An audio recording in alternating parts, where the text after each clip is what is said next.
Shakira, entre succès, épreuves et hospitalisation en urgence. Les dernières années n'ont pas été de tout repos pour Shakira. En novembre 2023, la justice espagnole la condamne à 3 ans de prison avec sursis pour fraude fiscale. Déjà contrainte de verser 17,2 millions d'euros au fisc espagnol, elle doit également s'acquitter d'une amende de 7,3 millions d'euros. Une affaire judiciaire qu'elle aurait préféré éviter, d'autant plus qu'elle sortait d'une période personnelle compliquée. En 2022, après 12 ans de relation, la chanteuse et Gérard Piqué, père de ses 2 enfants, annoncent leur séparation. Pour exprimer sa douleur, Shakira choisit la musique et règle ses comptes avec son ex dans Shakira, BZRP Music Session, Vol. 53. J'ai vécu une année très difficile après ma séparation, et écrire cette chanson m'a beaucoup aidé. C'était une manière saine de canaliser mes émotions, confie-t-elle à Jimmy Fallon.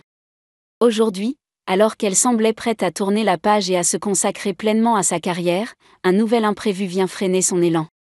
Ce dimanche 16 février 2025, Shakira est hospitalisée en urgence à Lima, au Pérou, après avoir ressenti de vives douleurs abdominales. Cette situation l'oblige à annuler à la dernière minute le concert qu'elle devait donner. Dans une story Instagram, elle explique à ses fans : « Hier soir, j'ai dû me rendre aux urgences en raison de douleurs abdominales et je suis actuellement hospitalisée. Les médecins m'ont informé que je ne suis pas en état de chanter ce soir. » Malgré tout, la star espère pouvoir quitter l'hôpital dès le lundi pour assurer son 2e concert au Stade national de Lima.